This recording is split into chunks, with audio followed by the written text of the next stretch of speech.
So moving on to 49ers, beat the Dolphins pretty handedly 33-17. This is a little bit of an inflated scoreline because the game strip was sack at the end.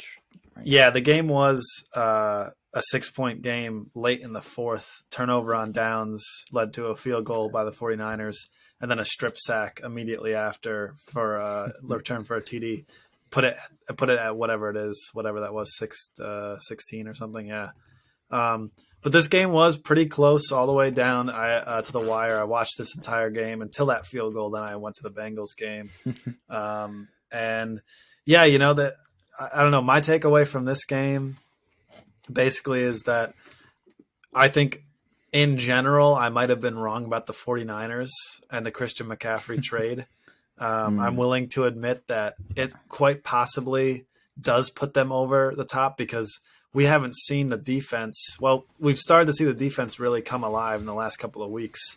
The numbers that they're putting up, forcing shutouts and everything. Yeah, they weren't healthy, so we didn't see it earlier in the season. But now with Bosa back, he's all of a sudden the sack leader after missing some games, and so the defense is absolutely stout. The offense is hard to stop. Christian McCaffrey, how many yards did he have that game? He had over 100 between on the ground. At first he was not very productive on the ground, efficiency wise. But what did he end? He ended the game with 66 yards rushing, 80 yards receiving, 146 yards total from scrimmage, and that was And he's just one piece of the puzzle. One touchdown. Exactly. They've got Debo, Ayuk, Kittle. And so they got the potentially best fullback in football. Kyle Juszczyk caught a touchdown. Yeah. So it's like look at the team, right? And then you say, okay, but what about Jimmy G? And if Jimmy G had played this game out, first of all, they probably would have won by more. And you have to start to accept the fact, or I would have had to accept the fact that, hey, not only is this team a playoff team, not only are they good, but they did swing big with the McCaffrey trade, and it seems to be worth it because they look like contenders. Now they look like that they could, they could go to the Super Bowl. They could win a Super Bowl. But I don't know if you can still say that on your third string QB. Broken foot. It just, and it's not even like a knee injury. Like it's not even like a re-aggravation of some prior injury. Because it's always, Jimmy G has all these injuries, but this is like a broken foot. Is just a bit more random. It's a bit more like what do you do? I don't know. I don't know. He is like string. He's hurt half of the years that he plays. Let's be honest. So this is why he was the backup to start really. And that's why they wanted to get off of him. But now you're on your third string guy, Purdy. He comes in and he honestly doesn't play that bad. He doesn't. Yeah. But I would argue team. You and I could not play that bad with all that talent. Legitimately.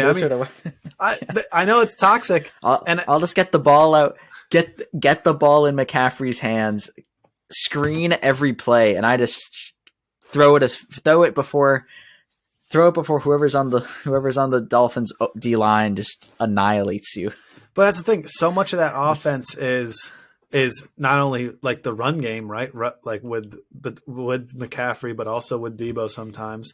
But all this backfield motion screens, wide receiver screens, jailbreak stuff, running back screens, 5-yard like drag with all this stuff, right? Pick plays and it's all scheme. And obviously, I'm not saying that you and I could just step in there and do that, but I don't know. I'm sure like athletically, I don't know how much different we look than Purdy. Purdy is he's not the biggest guy. I'm sure he's super strong and he works out. I'm just saying this dude. I'm just saying if you didn't know, he scored a decent amount of points. At the end, he drew an interception. But I'm just saying, but yeah. On one hand, Jimmy G. If you look at the 49ers with all this talent, with Jimmy G versus without, big difference. And I there's no way you can argue with that.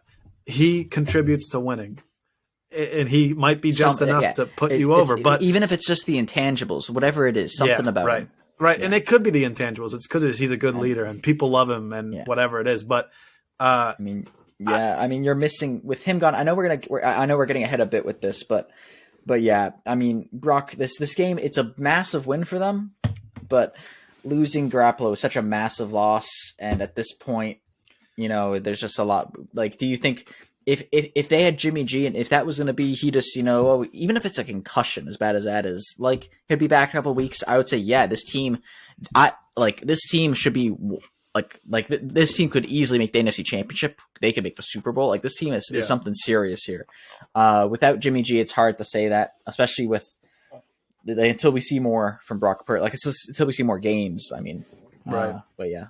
So to transition to the Miami side, because I want to address, I know what people are thinking. Yes, you should. Yeah. I came out here and said that Miami might be the second best team in the league. Okay, because I called them Kansas City Light. Okay, a couple of weeks ago. And then they come out here and they can't get a dub against a third string QB. Okay. Purdy. I hear it. All right. I hear it. But actually, besides the strip sack to end, they were in position, with down 6 in the fourth quarter to win. But I said this last week. I said this about the 49ers. If they can get pressure on any QB, like we've seen them in the past do, same thing with Dallas, any team really.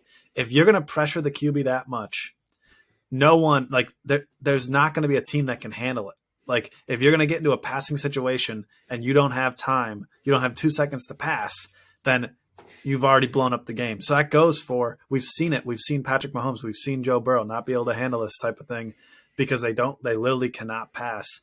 And that's what we saw. Tua was pressured a lot. He was sacked a lot. He seemed flustered. He missed some easy passes, threw a couple of bad picks. Had the strip sack. He was just getting killed all day. And the fact of the matter is, him and that passing offense, which includes Tyreek and Waddle and Gesicki and whatever, all of them, that's the most important part of the Miami Dolphins. That is their strength. They have to fire at all cylinders. And if they aren't going to be able to protect Tua, then no, they are not Kansas City Light. Like, they aren't, and they weren't. So I just wasn't anticipating this much pressure. That's all. Tua turned the ball over. And I know it's toxic. It just it's just such a funny nickname. And I don't mean that in any as much of a Dolphins hater as I am. I don't mean that in like a negative way or anything. Like, although it seems, I mean, obviously it's a bit negative, but I don't mean it like I don't mean it in a toxic way. I'm not trying to like be toxic with it. It just, I mean this game, like, I think like of all the teams in the league that are like good teams, losing to the 49ers without their starting quarterback is one of those you can kind of accept, because as much as Jimmy G like wills victory, as much as victory appears in front of Jimmy G, as much as whatever it is, like, and it is his play as well, but the 49ers are not a QB dominant team. It's not like, oh, you played the Chiefs and Patrick Mahomes got hurt on the first drive. It's not like that. Or you play the Bills and Josh Allen gets hurt and then they still beat. Like, it's not like one of those and then they still beat you. This is a team where it's like it's that's why they drafted the guy, I can't remember his name because he hasn't played in so long, Trey Lance.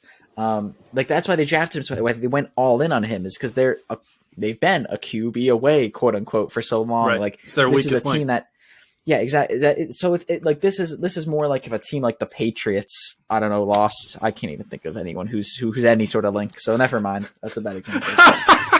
It'd be like if the Cowboys lost. Micah. I don't know. Micah, yeah. No, but I think Micah's like the best player on their team, though. Yeah. Oh, you're saying Jimmy G. You're saying Jimmy G. Yeah, like I'm saying compared to Jimmy G, it would be like if the Cowboys lost.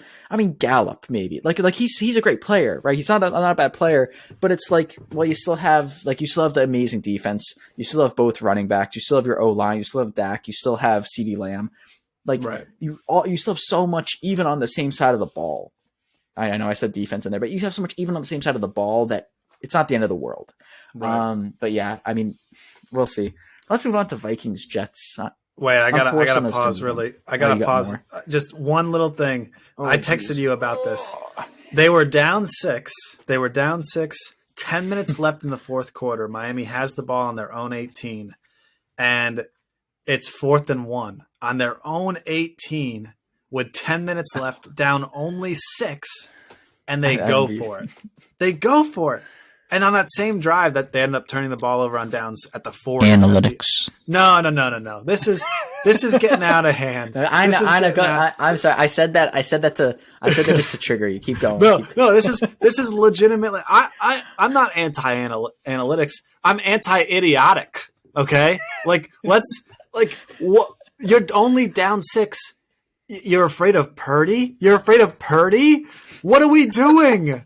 Punt the ball. You're down 6. There's 10 minutes left in this game. Punt the ball, and no one's talking about it because they got it. But it was like a bootleg, and they had actually a guy open in the drag right in front of Tua. Tua could have ran for the 1 yard, and Tyreek was free like 5 to 10 yards down the line, but he was getting covered up, and they passed to him, and he got hit. He got blown up and still caught the ball. When I was like, Tua, just run that. Like, don't even pass that. Just run that. Super crazy. Mike McDaniels, I like Mike McDaniels, but that guy, I don't know. That's just a terrible call, in my opinion. And no one's talking about it because it doesn't matter. They lost anyway, but I had to say it. I just had to bring it up because this is going to keep coming up. People are going to keep doing stupid stuff like this. Third and fourth down, most important down. This 3rd and 4th down stuff.